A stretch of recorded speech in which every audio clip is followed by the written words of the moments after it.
Hello, I am Sadak Mansoori and in this video I am going to discuss R.K. Narayan's story The X. R.K. Narayan जिनका पूरा नाम राशीपुरम कृष्ण स्वामी अय्यर नारायण स्वामी है, वो भारतीय अंग्रेजी के प्रसिद्ध लेखकों में से एक हैं, जिन्हें मालगुडी नाम के एक काल्पनिक शहर में स्थापित उनके कार्यों के लिए जाना जाता है. His style is elegant, marked by pleasant sense of humor and style. His novels and stories originated from his own regional experience. The author manages to set a solid relationship between the reader and the characters of the story. इस कहानी का title x, इसका मतलब कुल्हाड़ी है और ये कहानी मालगुडी डेज संग्रह से ली गई है. ये सुंदर कहानी एक साधारण से आदमी वेलन के बारे में है, जो एक विशाल बगीचे की देखभाल करता है जिसे उसने खुद ही पाला है, तैयार किया है. कहानी में हमारे पास स्वतंत्रता, गर्व, समर्पण, समृद्धि, हानि, नियंत्रण, परिवर्तन और स्वीकृति का विषय है. कहानी अननोन कथावाचक द्वारा सुनाई गई है. एक्स वेलन की कहानी बताती है, जो कोपल गांव के गरीब परिवार में पैदा हुआ है. कहानी की शुरुआत में गांव से गुजरते हुए एक ज्योतिषी ने भविष्यवाणी की कि वेलन कई एकड़ के बगीचे से घिरे 3 मंजिला घर में रहेगा.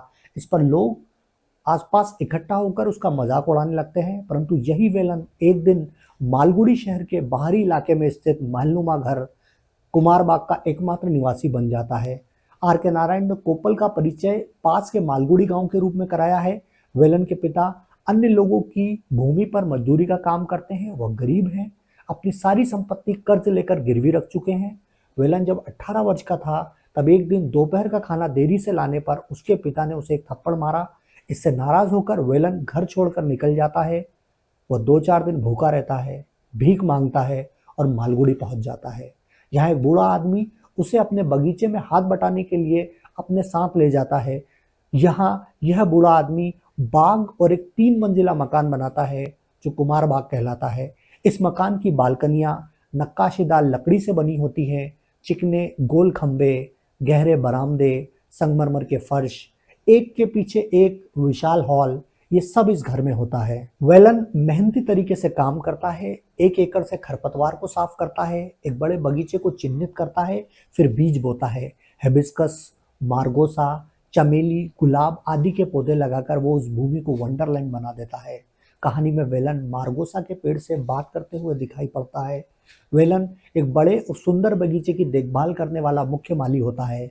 समय बीतने के साथ घर का मालिक अब काफ़ी बूढ़ा हो गया है और वेलन भी बूढ़ा हो गया है और अपना परिवार खो चुका है. उसके 14 बच्चों में से केवल 6 ही बचे हैं.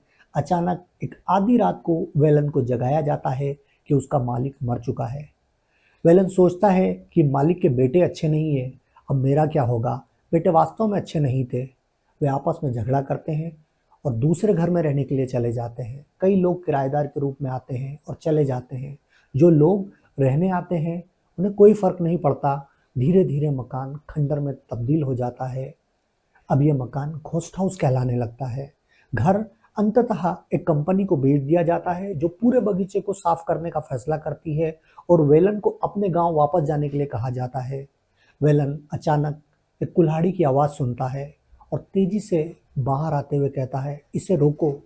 कंपनी का कर्मचारी मार्गोसा के पेड़ को काटना शुरू करते हैं, जिसे वेलन ने सालों पहले लगाया था. अपने बच्चे के रूप में उसकी देखभाल की थी.